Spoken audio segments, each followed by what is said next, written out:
आज से हम लोग स्टार्ट करेंगे चैप्टर नंबर 6 एनसीईआरटी बुक का। चैप्टर का नाम है लाइंस एंड एंगल्स। क्या क्या पढ़ना है बेसिक टर्म्स आपको इसमें देखिए। सबसे पहले लाइन सेगमेंट, फिर ray, collinear points, non collinear points, angle, arms, vertex, acute angle, right angle, obtuse angle, straight angle, reflex angle, complementary angle और सप्लीमेंट्री एंगल। ठीक है, आप टेंशन मत लीजिएगा, आपको हर चीज समझाया जाएगा। ठीक है, और ये चैप्टर है हमारा, ये हमारा ज्योमेट्री का चैप्टर है। ठीक है, ये क्लास 9 का ज्योमेट्री आपका स्टार्ट हो रहा है ना। चलिए अब देखिए एक चीज बताते हैं आपको।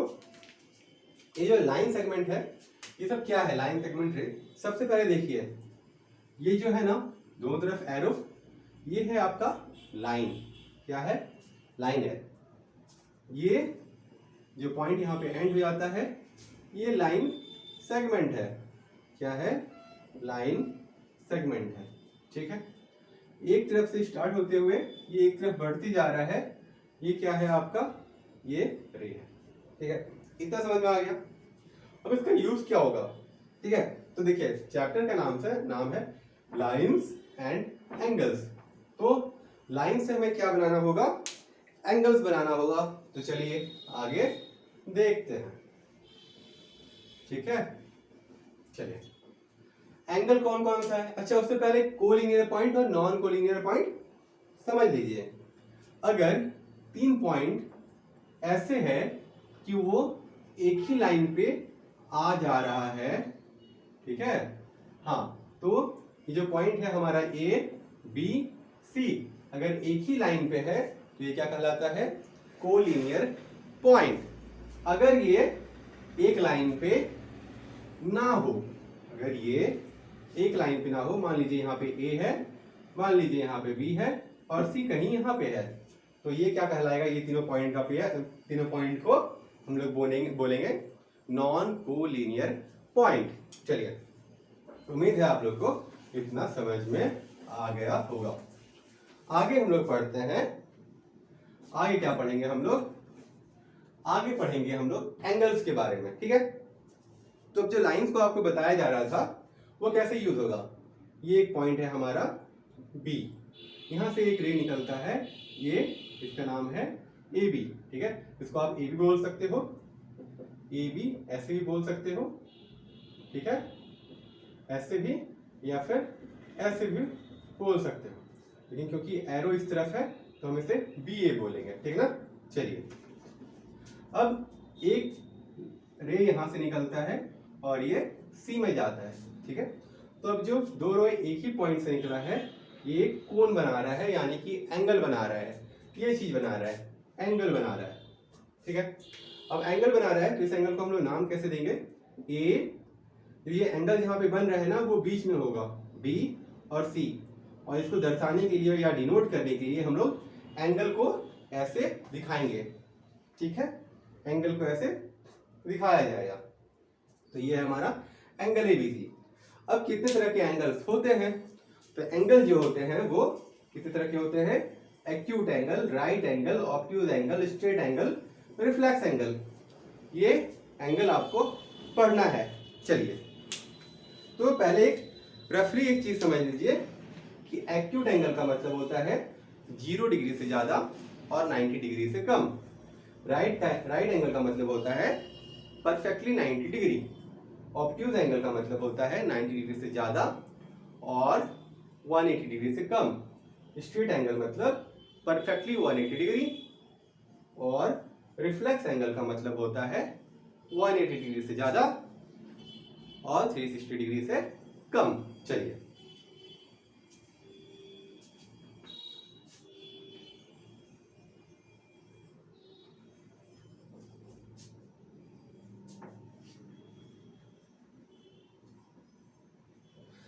चलिए तो हम लोग एंगल देखते हैं, है ना। एंगल के बारे में समझते हैं। चलिए, तो सबसे पहले क्या है हमारा? Acute angle. तो देखिए सबसे पहले ये अगर स्ट्रेट लाइन है ना, तो मान लीजिए कि यहाँ पे एक पॉइंट है, ठीक है, ये एक रे जा रहा है और ये एक रे जा रहा है, तो ये यहां से यहां जो एंगल बनाएगा ना वो 180 डिग्री का होगा। कितने का होगा? 180 डिग्री का, ठीक है। फिर अगर एक स्ट्रेट लाइन है, ठीक है, मतलब एक रे है, लाइन है, और यहाँ पे कोई पॉइंट है, और अगर ये सीधे यहाँ पे परपेंडिकुलर अगर है तो ये बनाएगा आपका 90 डिग्री। और हम लोग इसको इस ऐसे दिखाएंगे, ये यहाँ पे ऐसे मोड़ेंगे नहीं, ऐसे नहीं मोड़ेंगे, ये कैसा होना चाहिए, ऐसा होना चाहिए, ठीक है। चलिए इसको हम लोग क्या बोलेंगे, 90 डिग्री, ठीक है। तो यहाँ से यहाँ तक 90 डिग्री, और ये इस तरफ से बढ़ेगा, ठीक है, इस तरफ से बढ़ेगा। जैसे मान लीजिए यहाँ एक लाइन है तो ये मान लीजिए 2 डिग्री का हो गया, यहाँ पे ये बढ़ेगा, मान लीजिए 10 डिग्री का हो गया। ये इसके और इसके अगर बीचों बीच कोई एंगल पार हो रहा है तो वो कितना होगा, 90 डिग्री का आधा 45 डिग्री होगा। इतना समझ में आ गया। ये यहाँ से यहाँ 180 डिग्री का आधा कितना होगा, 90 डिग्री, कितना होगा, 90 डिग्री। अच्छा चलिए इतना समझ में आ गया। अब ये 180 क्यों बोल रहे हैं, तो अगर एक सर्कल, ठीक है, इस पॉइंट पे अगर एक सर्कल यहाँ से यहाँ घूम जाता है तो ये टोटल कितना होगा ना, 360 डिग्री होगा। ये कितना होगा, 360 डिग्री। तो इसका जस्ट आधा 180, और 180 का आधा 90 डिग्री, और 90 डिग्री का आधा 45। इतना समझ में आ गया होगा ना। ये इधर से स्टार्ट होगा, इस पॉइंट से ऐसे ऐसे स्टार्ट होगा और इधर जाएगा। इतना समझ में आ गया हम लोग को। चलिए अब टाइप्स ऑफ एंगल देखते हैं, है ना। चलिए ठीक है। अब टाइप्स ऑफ एंगल कैसे देखेंगे हम लोग, सबसे पहले बनाएंगे एक्यूट एंगल। एक लाइन खींचेंगे, लाइन ड्रॉ करेंगे, और ये यहाँ से यहाँ, ये हम लोग को पता चल रहा है ना, ये यहाँ से स्ट्रेट होता और ये 90 डिग्री से कम है। तो जो एंगल है हमारा, मान लीजिए इसका नाम देते हैं बी, ठीक है, सॉरी यहाँ बी पे नहीं, यहाँ बी नहीं देते हैं, यहाँ बी देते हैं, ठीक है, इसका भी नाम दे देते हैं, चलिए बी। तो जो बी एंगल होना चाहिए ना, वो किससे कम ज्यादा होना चाहिए, 0 डिग्री से ज्यादा होना चाहिए। ये आप जानते हैं ना, ग्रेटर देन, इधर अगर आप कुछ है तो ग्रेटर देन है, इधर ये स्मॉलर है, ठीक है। ये एंगल का साइन नहीं है, ये ग्रेटर देन बताने के लिए आपको बताया जा रहा है, ठीक है। और ये लेसर देन कितना, 90 डिग्री। ये कितना होगा, लेसर देन 90 डिग्री, मतलब 0 डिग्री आपका यहाँ पे होगा इस जगह पे, और 90 डिग्री यहाँ से यहाँ पे होगा 90 डिग्री। तो जो एक्यूट एंगल होता है हमारा, एक्यूट एंगल होता है वो क्या होता है, 0 डिग्री से ज्यादा होता है और 90 डिग्री से कम होता है। चलिए उसके बाद क्या है, राइट एंगल। अच्छा चलिए, अच्छा उससे पहले ना आर्म बताना भूल गए हम आपको, आर्म क्या होता है और वर्टेक्स क्या होता है। तो ये जो रे है ना, इसको आप एंगल का आर्म भी बोल सकते हैं। क्या बोल सकते हैं, ए आर एम, आर्म, ठीक है। और ये जो पॉइंट है ना, इस पॉइंट को आप क्या बोल सकते हैं, वर्टेक्स बोल सकते हैं। क्या बोल सकते हैं, वर्टेक्स, इसको आर्म। एक्यूट एंगल समझ में आ गया। एक्यूट एंगल के बाद है राइट एंगल। राइट एंगल मतलब एक रे है या आर्म है और इससे परपेंडिकुलरली कोई रे गया है तो ये 90 डिग्री बनाएगा, ठीक है। चलिए इसका नाम दे देते हैं आर। ये राइट एंगल है ना, आर कितना से बड़ा होगा, ये परफेक्टली इक्वल टू 90 डिग्री होगा, ठीक है। अब अगला जो है वो क्या है हमारा, ऑब्ट्यूज एंगल। तो यहां से यहां तो हमें पता है कि ये 180 डिग्री का होता है। ऑब्ट्यूज एंगल हमारा इससे ज्यादा होगा, यहाँ होगा, ठीक है, 90 डिग्री के बाद होगा। ये जो 90 डिग्री है ना, ये मैं आपको डॉटेड लाइन से बता रहा हूँ कि ये 90 डिग्री है, ठीक है। लेकिन जो हमारा ऑब्ट्यूज एंगल होता है, जो ऑब्ट्यूज एंगल का आर्म होता है, वो 90 डिग्री के बाद होना चाहिए और 180 डिग्री से पहले होना चाहिए। मान लीजिए ये होगा 120 डिग्री, ठीक है। तो इसको नाम देते हैं हम लोग ओ, ऑब्ट्यूज एंगल। और ये किससे बड़ा होना चाहिए, 90 डिग्री से बड़ा होना चाहिए, और किससे लेस होना चाहिए, 120 डिग्री से लेस होना चाहिए। चलिए ऑब्ट्यूज एंगल हो गया। स्ट्रेट एंगल, स्ट्रेट एंगल हमारा होता है स्ट्रेट लाइन और ये पॉइंट, इसका नाम देते हैं एस। और एस जो एंगल होना चाहिए वो किसके बराबर होना चाहिए, 180 डिग्री के बराबर होना चाहिए। ये क्या है, स्ट्रेट एंगल। चलिए हो गया। अब क्या है स्ट्रेट एंगल के बाद, रिफ्लेक्स एंगल। चलिए रिफ्लेक्स एंगल देखा जाए, ठीक है।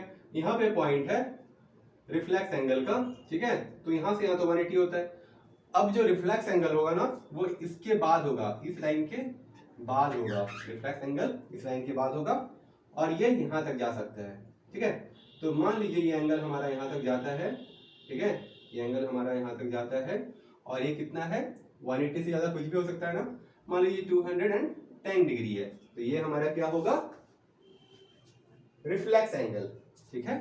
क्या होगा रिफ्लेक्स एंगल। और ये कहां से कहां तक हो सकता है, मान लीजिए इसका एंगल का नाम देते हैं एंगल ए, और ये कहां से ज्यादा हो सकता है 180 डिग्री से ज्यादा हो सकता है, और किससे लेस हो सकता है 360 डिग्री से लेस हो सकता है। समझ में आ गया आप लोग को। एक्यूट एंगल क्या है, राइट एंगल क्या है, ऑब्ट्यूज एंगल क्या है, स्ट्रेट एंगल क्या है, रिफ्लेक्स एंगल क्या है। अब देखेंगे हम लोग कॉम्प्लीमेंट्री एंगल और सप्लीमेंट्री एंगल। इसका मतलब क्या होता है, मान लीजिए दो एंगल है, एक है आपका 40 डिग्री और एक है आपका 50 डिग्री। अच्छा, एंगल का वैल्यू दिखाने के लिए ना हम लोग ये डिग्री का 100 डिग्री का ये रोटेशन देंगे, ठीक है। और ये भी, अब ये एंगल है, ये 40 डिग्री है प्लस 50 डिग्री, तो ये कितना होगा 90 डिग्री। तो ये क्या है आपका कॉम्प्लीमेंट्री एंगल है। जो दो एंगल का सम अगर 90 डिग्री होता है वो कॉम्प्लीमेंट्री एंगल होता है। मान लीजिए 60 डिग्री है प्लस 30 डिग्री है, जिसका भी सब 90 डिग्री होगा, ये भी कॉम्प्लीमेंट्री एंगल। मान लीजिए 80 डिग्री है प्लस 10 डिग्री है, इसका भी सब 90 डिग्री होगा, तो ये भी और ये भी कॉम्प्लीमेंट्री एंगल है। सप्लीमेंट्री एंगल क्या होता है, जिसका सम 180 डिग्री हो, ठीक है। एक एग्जांपल बता देते हैं, 120 डिग्री प्लस 60 डिग्री कितना हो गया 180 डिग्री, और ये सप्लीमेंट्री एंगल है और ये कॉम्प्लीमेंट्री एंगल। चलिए